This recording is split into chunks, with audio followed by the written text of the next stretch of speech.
I live a stone's throw away from the waves, the kind of place that's as unassuming as the life I lead. In a large house, where the salty air never quite leaves, I spend my days teaching at the local high school and my evenings listening to the sea. It's just me and John most days, my husband. He's a rep for a trading firm, always on the phone or typing away on his laptop, trying to make ends meet. Then there's our Annie, out there living her fresh out of law school life. I remember the day she told us she'd be specializing in divorce law. We were sitting right here at this old wooden table that's seen better days. Annie had that look she gets when she's serious, her brow all furrowed. "Mom, Dad, I'm going into divorce law," she declared, like she was bracing for a storm. John looked up from his plate, a piece of steak half sliced, and his eyes met mine like we were both thinking the same thing. "Divorce, huh?" he said, the word hanging in the air like it didn't belong in our home. Annie leaned back, a challenge in her posture. "Yeah. And don't worry, if you guys ever get tired of each other, I can hook you up with a good deal." She tried to make it sound light, a joke, but her jokes always sound like she's half serious. John's laugh was a grunt, more air than sound. "A comedian, our daughter," he said, his tone dry as sandpaper. I tried to smooth things over, keep the peace. "Annie, love, we're fine. But it's good you've got a plan."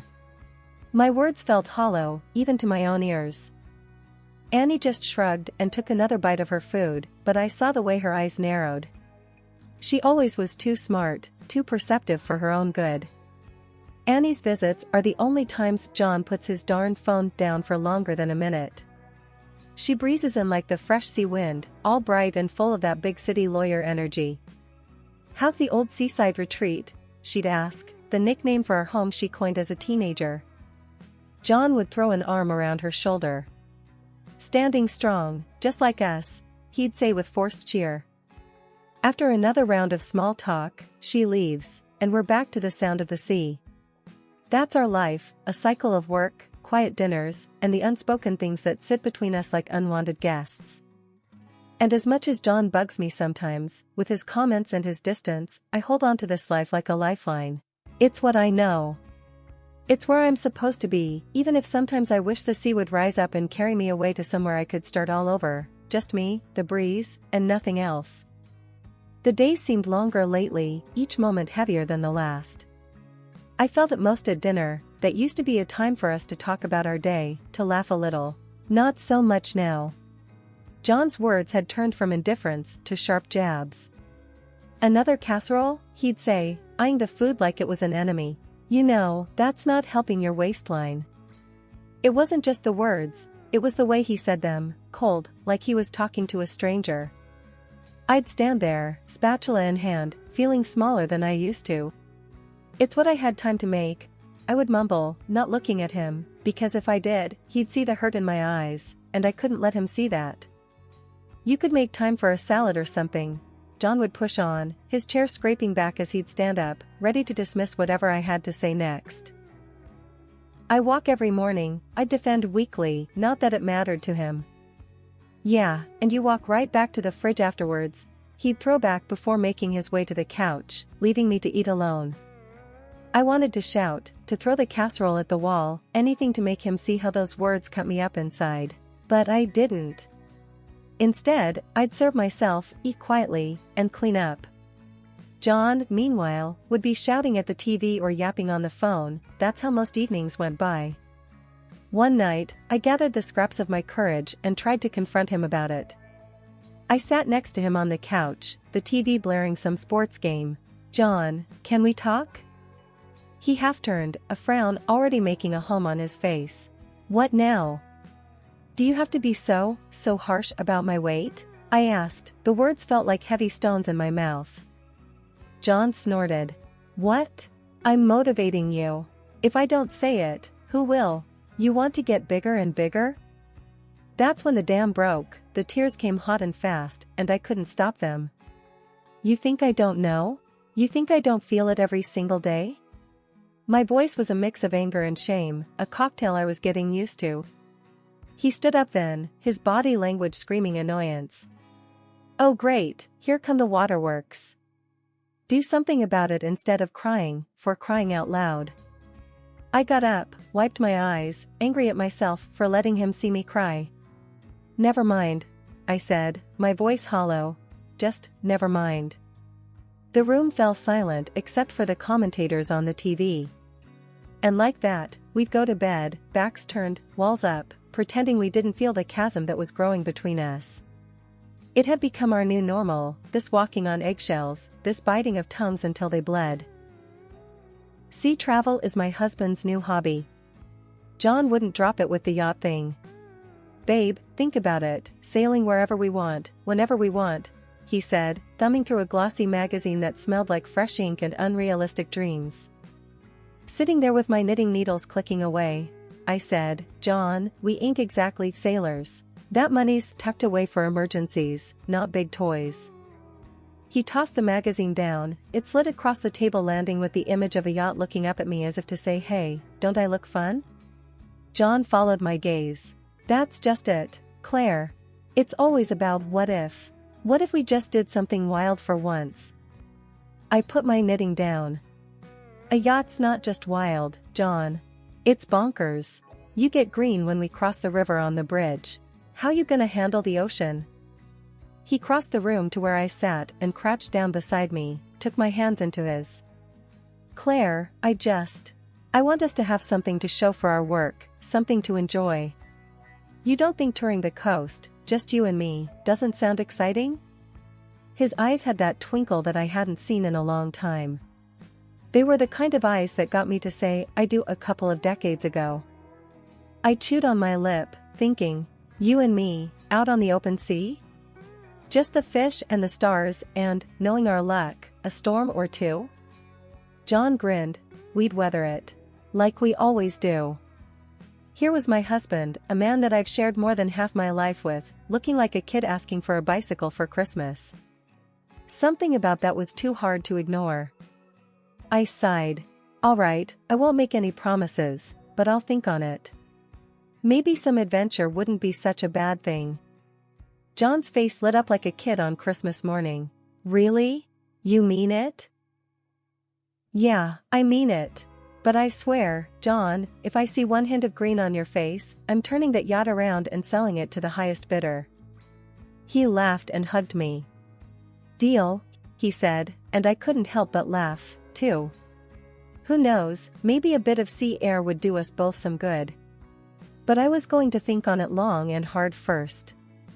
There was plenty of time and reasons to be practical, but maybe the impractical was what we needed to shake things up. Maybe. The phone rang a few times before Annie picked up. Hey Mom, what's up? Her voice always had a way of sounding like she was in the middle of something big. Annie, we need to talk. Got a minute? I sat on the edge of the bed, playing with the cord of the phone like I used to when I was a teenager. For you? Always. Shoot. I took a deep breath. So, your dad has this crazy idea about buying a yacht with the money Grandma and Grandpa left me. A yacht? There was a pause, and I could practically hear her rolling her eyes. What are you gonna do with a yacht? That's what I said. But he's all starry-eyed about it. Sailing, adventure, blah blah blah. I'm not sure.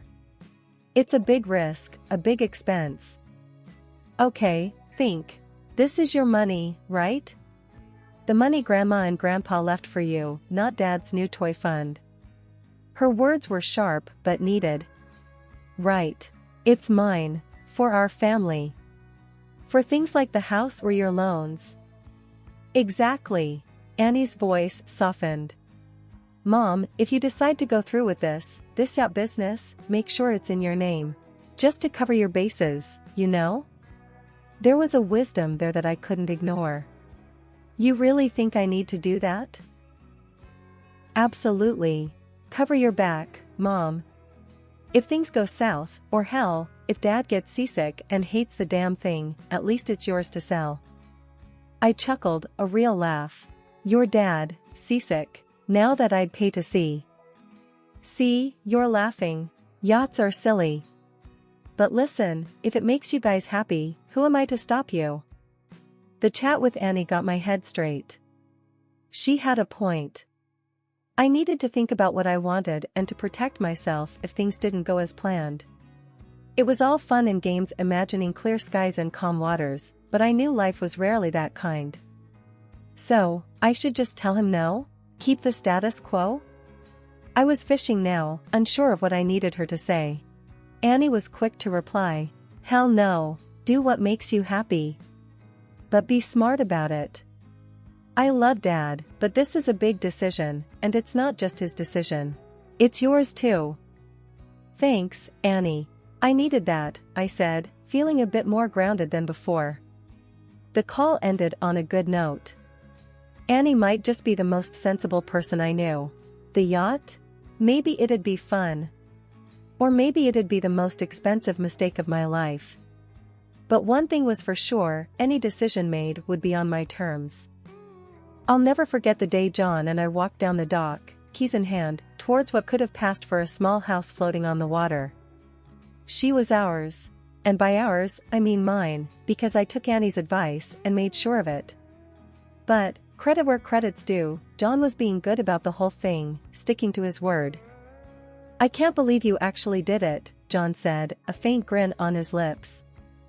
"Neither can I said, my voice a mixture of excitement and pure terror. We sat on the deck that evening, just the pair of us, with a couple of cold beers. The sun was dipping low, painting the sky all sorts of oranges and reds.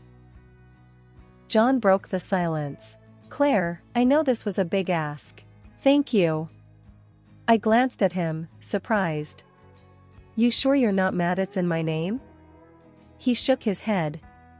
"Nah, you're steering this ship. Figuratively and, I guess, literally now." We chuckled, clinked our bottles together, and for a moment there was an easy peace between us that I hadn't felt in years.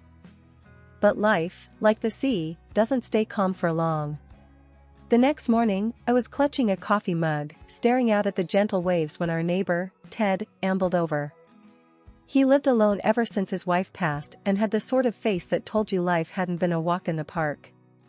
"Morning, Claire," Ted called out, a smile tucked under his bushy mustache. "Morning, Ted. Coffee?" He held up his own mug. "Already on it. Thanks, though.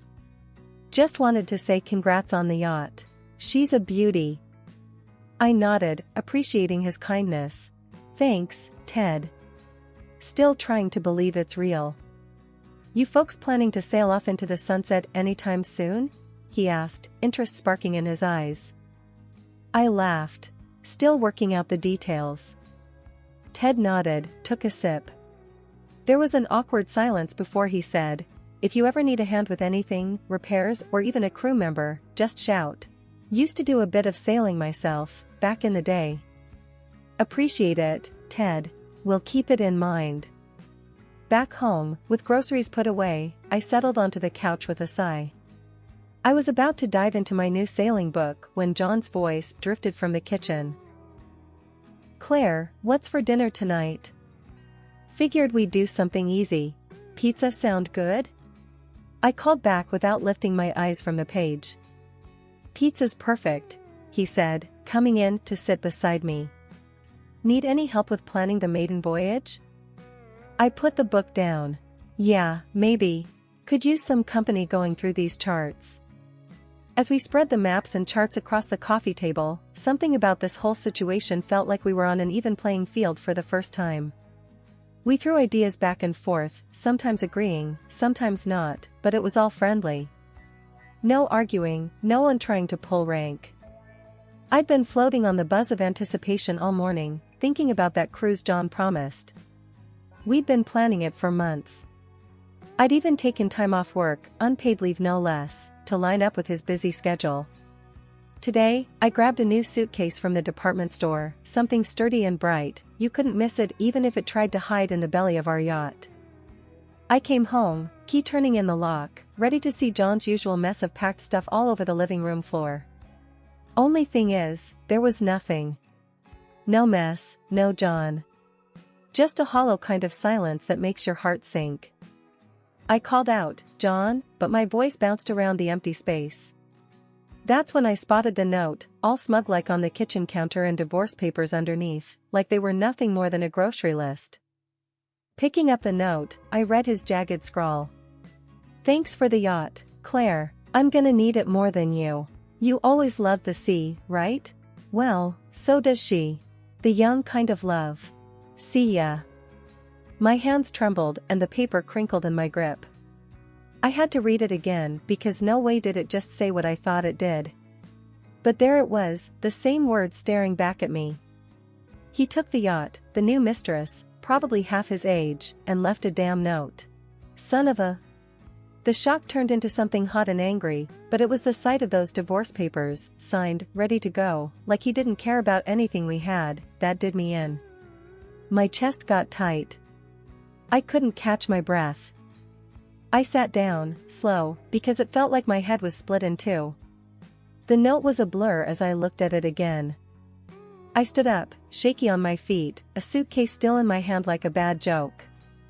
A sick feeling settled in my stomach. He'd planned this, waited until I was out, making plans, buying luggage. And for what? So he could run off with my dream? I should have screamed, broken something. Instead, I stood there, hollowed out. I saw my phone on the counter, buzzing with missed calls. I ignored them. What was I supposed to say? Oh, hey, my husband dumped me for a little adventure on the sea. With another woman. Yep, left me with a note. And hey, guess who's newly single? No, I couldn't deal with that yet. I got myself off the floor, leaving the suitcase and the note where they lay. The papers though, I picked them up, the weight of them heavy in my hand. The feeling was starting to come back, a creeping realization that it was over, whatever it had been. I had an urge then, standing in that empty kitchen, to grab that suitcase, chase them down, make a scene. But what for? To be the crazy lady shouting on the docks? No, that wasn't me. The last thing I remember was tossing those papers onto the counter. They landed like a whisper, silent but so damn loud in my head. Then darkness took me, like the deep sea he'd sailed into, the kind of dark that swallows you whole. Blinking to sleep away, I'm staring up at a bleached ceiling. I'm in a hospital, ain't I? Beeps and blips from machines are my sorry orchestra, a sharp contrast to the sound of the waves I was dreaming of just a minute ago. Annie sitting beside me, her hand like a vice grip on mine. If looks could kill, her eyes are locked and loaded for John, no doubt about it. "Hey, look who's back with the living," she says, trying to be light about it, but I can hear the edge in her voice that's just itching for a fight. I'm struggling to find words that aren't just angry spit and fire. How long was I out? The room is swimming a bit, so I focus on her face, steady and angry on my behalf. A couple of hours. They ran some tests, said you fainted from stress. It's the simplicity of that statement that's a slap. Just stress. Not the world-ending feeling of my husband leaving me on an adventure crusade with his new fling, and definitely not the agony of my plans being trampled under his proud feet. Found your note, Annie continues, her fist tightening around the paper she's waving slightly. This is lower than low. If he were here now, I'd... What did you do with the papers? I interrupt her midway because if I let her go on, she'd be spouting murder plans, and honestly, I don't have the energy to calm her down. Signed, sealed, and will be delivered first thing when we get you out of here. I'll make sure that he gets them. The disgust in her voice is sweeter than any medicine they've got here. But the bitterness is still in my mouth, like I've been sucking on lemon wedges. Wait, I signed them? I'm scratching my head, not remembering a darn thing. Yeah, the nurse was a witness. You don't mess around, even half-conscious. I can't help but chuckle, which turns into a cough. Well, ain't that something? You need anything? Water, revenge, a hitman? Annie's only half joking, I can tell. I try to sit up, wincing as the room decides to do a little spin. I need to think. Need to figure out my next move. Yeah, that's the spirit. Annie pumps her fist, as if to knock out an imaginary John. I take a deep breath, the future's still one hazy mess. But it's my mess to clean up, my life to straighten out, and no cheating, lying dirtbag husband is gonna stand in my way. So, what now? You gonna lie around here feeling sorry for yourself? 'Cause if you are, I want to order pizza. Nah, I say, pushing the sheets away and swinging my legs to the side of the bed, slowly finding my ground. I'm starving. Let's get some pizza. That's my girl, Annie says, giving me a hand up. Let's blow this popsicle stand. Holding on to Annie, I know it's not just my legs that need the support, it's this whole new mess I've got to navigate. But with her by my side, tossing ex-husband's notes around with that fireball attitude, I feel like maybe I got a fighting chance after all. The morning after, my daughter, Annie, is sitting across from me at the kitchen table, her laptop open to the online banking portal. Her brow furrows, and she turns the screen to me. Mom, our account, it's empty. I lean in, squinting at the cold zeros staring back. My stomach drops. That snake, I mutter. John had stripped us clean.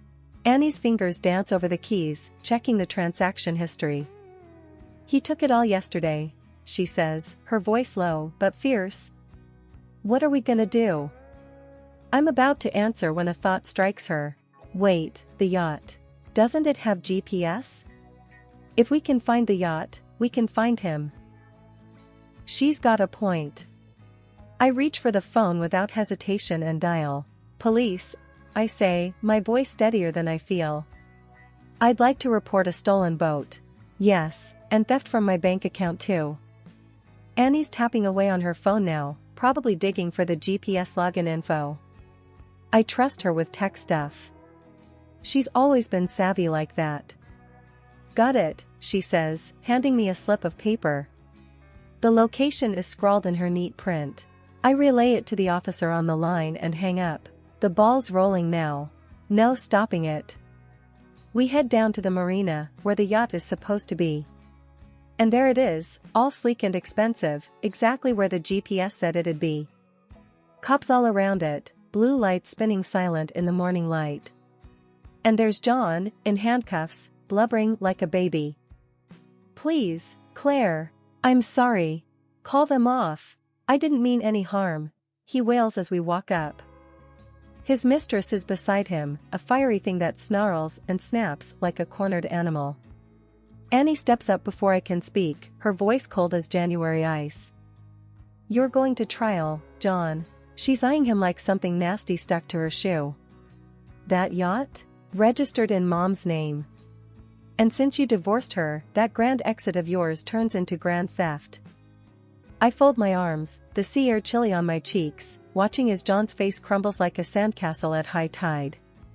But, Claire, John's plea is a broken record now, skipping on the worst hit of the year. I'll leave her. Just take me back. His mistress freezes, mouth gaping. What? She shrieks, staring him down. Then she's clawing at him, hissing insults that could peel paint. The cops have to pull her off. Annie's watching it all with an eyebrow raised so high it could lift off her forehead. Nice girlfriend you picked. As the dust settles, officers pull John and his screaming mistress away.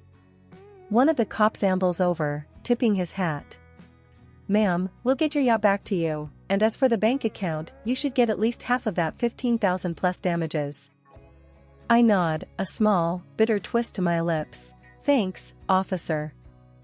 Annie's by my side, her hand squeezing my shoulder. And I'll handle his case. Don't worry, Mom. He'll pay for every penny and then some. As we leave the marina, Annie wraps an arm around me, trying to be the strong one. But I see the anger for her dumb father, the concern for our future. Don't worry, kiddo, I assure her. We got this. She grins, all teeth and resolve. Damn straight we do. We walk away with the seagulls crying overhead, the chapter closed on a man who thought he could leave us with nothing. But we're still standing, and this tale? It's just another lesson learned. What happened to John? John's reputation is in tatters, his job a lost cause, his mistress bolted as soon as the cuffs snapped shut. He's left with nothing but the echoes of his mistakes.